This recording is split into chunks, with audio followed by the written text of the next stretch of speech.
paalala po ito guys, dahil po ipinatawag po tayo muli ng ating mga kaibigan tungkol po ito sa nangyaring pagbagsak po ng eroplano.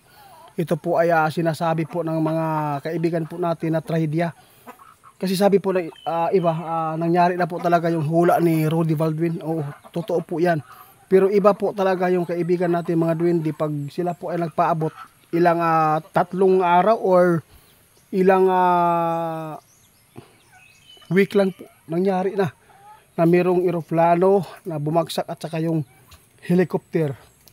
Ito, grabe. Mapapanood po nyo dyan guys, yung mga trahedya na sinasabi po ng ating kaibigan. Ngayon, meron pong ipapaabot si kaibigan dahil po ay meron silang nakikita ngayon po na masamang mangyayari pa dito sa atin. Kaya ito po ang pakinggan po ninyo na ipapaabot ko sa inyo, yung ipaabot ng ating kaibigan. Kaibigan,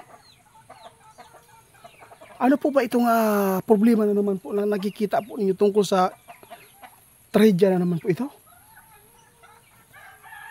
Nako po. Sabi ng ating kaibigan ngayon, mag-ingat kayo sa sunog. Hindi pa tapos ang sunog. Magpapatuloy pa yan, maghawa-hawa pa. Lalo na, meron na pong nakikita nila. Yung tulad po ng landslide po. Meron mga lugar po, mapapanood po natin sa mga balita na meron pong magaganap po na meron naman po mga pamilya dito na matatabunan. Sana po ay hindi po ito mangyari. Kung mapapatuloy po yung pag-ulan sa mga area kung saan po ay lagi pong napakadelikado ang area po ninyo na tinitirikan po ng inyong mga bahay. Dapat po kayo ay lumikas na. Kung sa tuwing man po ito ay masama yung panahon, laging umulan. Kaya kaibigan, gusto ko pong malaman kung ano po ito na mga nakikita po inyo na mga panghitabo ba.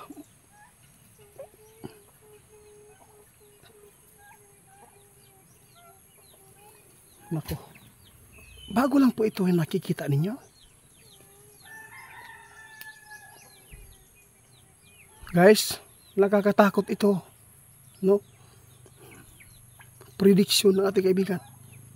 Meron po ng barko na masusunog dito at malunod pa. Anong ibig sabihin po nito, kaibigan? Ano po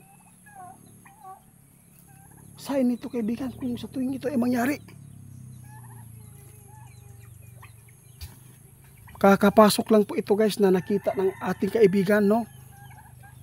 Huwag lang po kayong mag-alala ha. Titingnan pa nila kung saan banda ito. Kung dito po ba sa Pilipinas na mangyari yung pagsunog, no? Na masunog po yung mga barko at saka yung lulubog na barko. Itatanong po natin sa son kasi yung inutos po ng ating kaibigan na si Duwinding Hari, yung inutos po nila na ipaabot sa atin. Mayroon po talaga silang nakikita mga barko pa ngayon na trahedya talaga ito guys. Ayaw ko matulad noon na nangyari noon na ilang libo na namatay, ilang bilakakuan to kaibigan, no? Yung Titanic, di ba? Nag-viral po yun.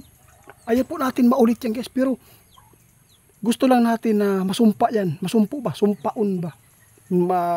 May pangontra po na may paabot dyan. Mas maganda po hulaan na lang po para hindi na lang po ay magkatotoo. Kasi malaking nakita po ng ating kaibigan na mayroon po mga barko po na mangyayari pong trahedya. Nung hindi lang po barko ang mangyari, mayroon pang mga eroplano na babagsak pa dito. Hindi lang po yung nakita po natin ngayon na bumagsak ng mga eroplano, yung helicopter at saka yung eroplano nagbanggaan. Hindi pa yan. Marami pang kababalagan na mangyayari, kaibigan. Pwede po ba ninyo na tingnan po ito? O nais natin na malaman po para po ay makumpleto natin yung details po, yung detalye ba? Ano po pang sabi ng anyong hari? Mayroong darating na barko na lulubog? Naku po. At masusunog. Hanggang ngayon guys, delikado pa rin yung sunog natin dito sa mundo natin. No, hindi pa naapula siguro yung nasa Los Angeles, California. Meron naman po dito sa Batangas, sa Manila, sa Kahit saan na lang po talaga guys. Sinasabi po ng ating mga kaibigan na mayroong masunog. Ang makakuha lang diri karon guys, advantage mga nindot kaayo karon ang panahon, sabi ng ating kaibigan na yung lindol, no, meron man po talagang paglindol, pero yung tsunami hindi po magaganap. Tingnan po niyo, ganda ang panahon. Nagbago. Pero hindi nagbago. Ang fault line po ng ilalim ng lupa na malaking biyak na umangat, hindi po talaga nagbago. Yun lang po talaga ang hihintayin po natin, na sana po ay ma-deform, na balik ba yung forma po niya dati, na hindi po masyadong mataas yung isa na umangat. Kaibigan, kinakabahan po ako eh. Oo. Kasi yung iba nasanay na sa atin at meron na po sila mga idea. Yun lang po. Malaking pasalamat natin dahil maraming mga tao din na ito ay nakapanood sa atin ay mga baguhan. Nagtataka po sila kung sino po daw talaga yung kausap natin dito, kundi sabi po ng iba, pabo daw. Pero hindi po nyo alam guys kung anong kausap natin. Yung kaibigan po natin. Kahit hindi po magpapakita. Kung meron kayong third eye, makikita po nyo yan.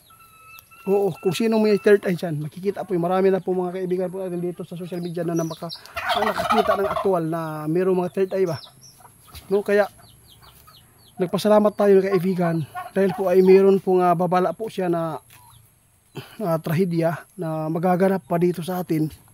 Lalo na yung barko na sinasabi po niya, mayroong mga barko na mabalita na naman. Sana hindi mabalita, sana hindi magkatotoo para walang buhay na masayang kaibigan. Kailan po ninyo ito nakita? Kagabi pa lang? Oo nga, totoo po yan. Kasi isang linggo lang siguro yung ipinapaabot po ninyo. Sabi po ninyo, itiit, mayroon pang mangyayari na pagbagsak helicopter, aeroplano. Hindi ko inaasahan guys, na helicopter yun di ay ang bumagsak, na nagbanggaan ba. Kasi matatawag po natin bumagsak kasi po nagbanggaan eh. Kaya ilang tao po yung nadali. Ano po ang magandang sumpa dito kaibigan na hindi po ito mangyari sa barko? Tama po kayo. Isa lang po ang ating malaking tulong dyan, kundi ang pagdarasal po natin para hindi po mangyari po yung tinatakutan po ng ating kaibigan na mayroon po lulubog na barko at saka masusunog. Marami pang sunog na mangyayari pa dito guys. Maghintay na lang po tayo kung ano man po ang pagpasya po ng kalangitan. Kaya kaibigan, hindi ako magtatagal dito. O alam ko po, aalis po kayo. Salamat ha. Sige, salamat. Guys, uwi na po tayo guys. Kaibigan, yung alay nandun po. Oo, kayo na lang bahala dyan ha. Pasensya na kayo guys sa lahat po na nagtatanong kung bakit po daw hindi ako nagbibigay po ng alay. Sa totoo lang, hindi ko na po ipinapagita dahil po ayaw ko pagsabihan na may nag-sponsor na naman. No? Salamat kaibigan.